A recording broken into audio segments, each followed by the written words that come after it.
taking a spin in a Morgan Roadster.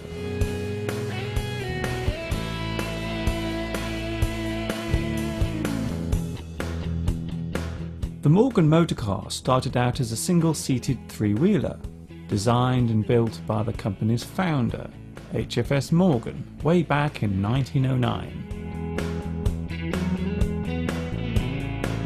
The Morgan brand made its debut at the 1910 Olympia Motor Show. Later the car was modified so as to carry two people, but retained its three-wheeled chassis.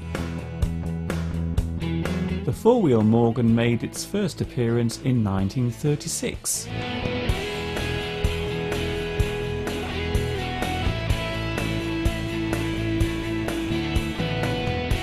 The vehicle we are riding in today is the 3-litre V6 Roadster, which is one of Morgan's newest models.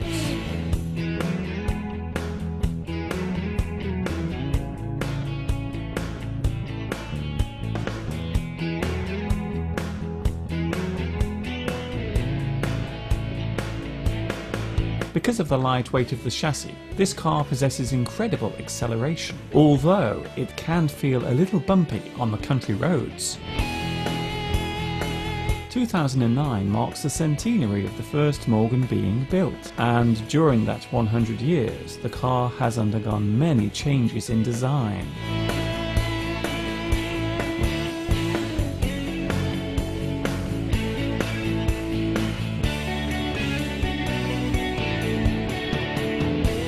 The low seating gives you an exhilarating sense of both motion and speed thanks to its 203 brake horsepower engine.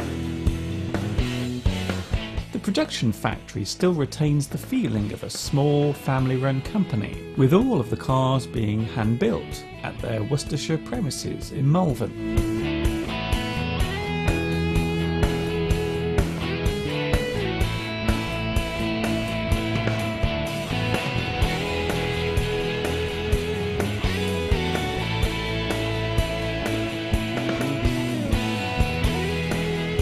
To say that the Morgan sports car is popular is an understatement. At the height of its popularity, there was a 3-year waiting list of future Morgan owners, all eager to get their hands on one of the vehicles for themselves.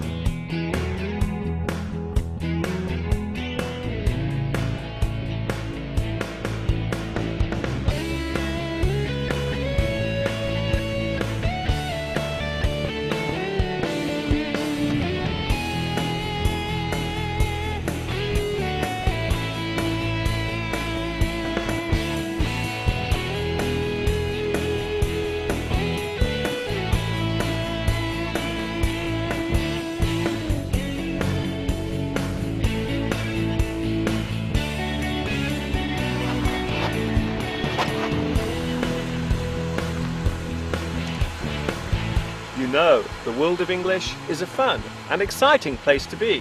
I'm so glad you could join me for another lesson.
Yes, Miss Thorndyke, what is it? Mr. Duncan, there is a gentleman here to see you about some important business. He have an appointment. Do you have some time to see him? He says he can wait. No, I'm afraid I can't see him now. I'm too busy. And could you please cancel my 10 and 11 a.m. appointments? Thank you. Very well, Mr. Duncan. Hi everybody, this is Mr. Duncan in England. How are you today? Are you okay? I hope so. Are you happy? I hope so. In today's lesson, we are going to take a look at the many different items you will find within this particular working environment as we take a tour around Mr. Duncan's office. Not now, Miss Thorndyke.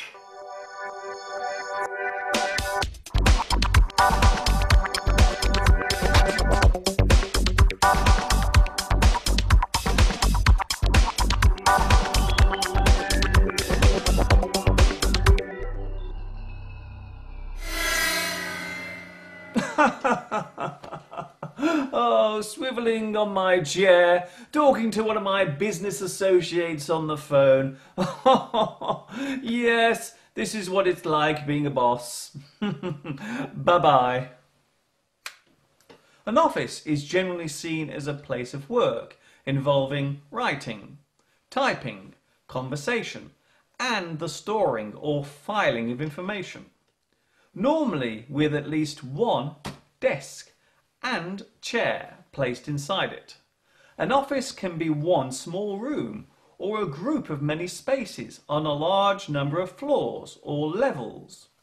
The office environment can be based in a small building, a large tower block, or even in your house.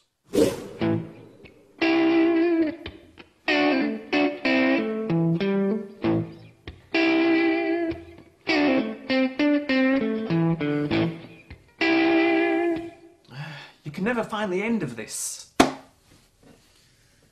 The most common types of furniture found in an office include a desk at which to sit, a high-backed chair which can normally turn or swivel and move about on wheels or casters, at least one filing cabinet where papers and important documents are kept in alphabetical order so they can be easily searched through and referred to when needed. Of course, there will also be a telephone and maybe a fax machine. A photocopier or Xerox may also be present. Finally, let us not forget everyone's best friend, the computer. Oh yes, an office is not an office without one of these.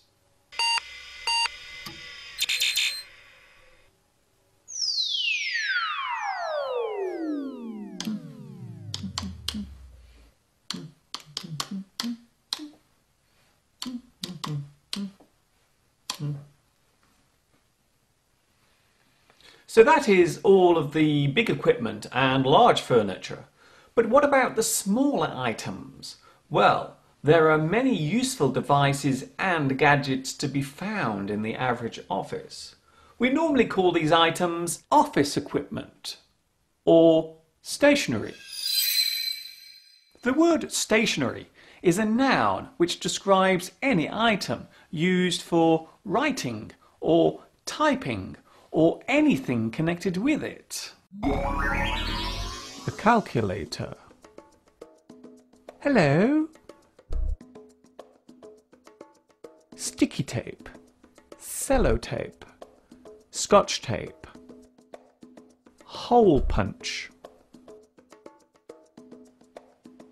a stapler, staples, a staple remover, correction fluid, Tipp-Ex, whiteout, ruler, scissors, a pair of scissors, inkjet paper, marker pen, paper clips, glue stick, eraser, pen, pencil, eraser, notepad, a diary for recording all of your important appointments and schedules, box file, ring binder, elastic bands, rubber bands, a digital voice recorder, clips, spring clips, envelopes, envelopes.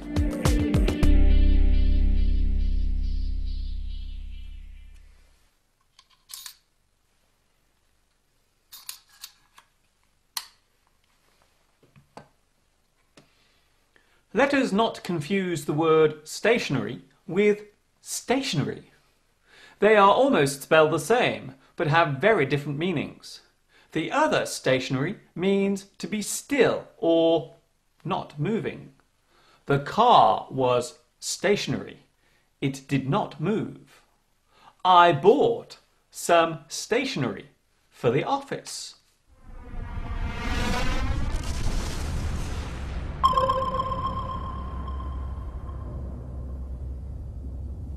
Look at me! I'm a screensaver. Rubbish! For some people, working in an office is a great thing to do and a comfortable way to make a living or earn money, while for others it is seen as a box in which a person is trapped or confined. They would see this job as boring or tedious. So, working in an office is definitely not for everyone. Mr. Duncan, where are those reports I asked you for? They should be done by now. This is not good enough. You need to work much harder, or we may have to let you go. I'm sorry I didn't finish the reports that you wanted. I'll do them tonight, I promise. They'll be on your desk tomorrow morning. Okay. Thank you. Bye-bye. Dear, where's my stress ball?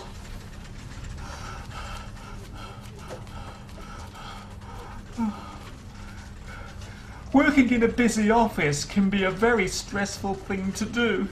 There is always something that must be done. Taking phone calls from angry customers, typing out reports, not to mention keeping the manager happy. My stress balls come in very handy every day.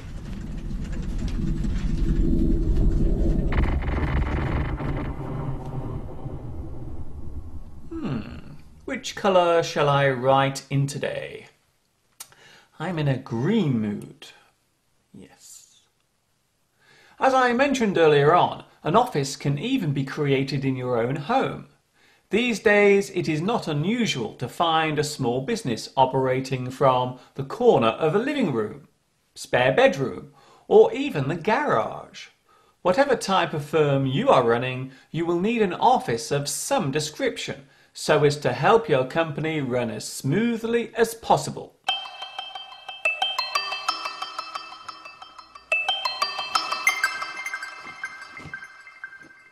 I hope you have enjoyed today's office tour.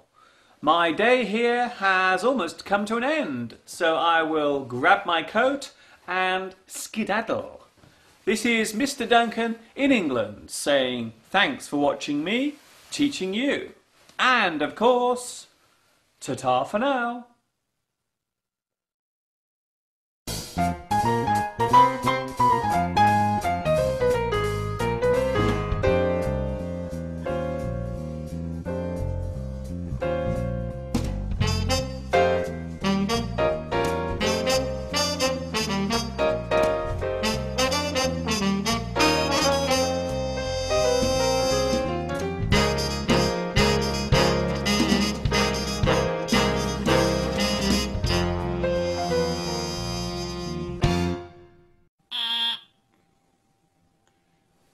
Yes, what is it?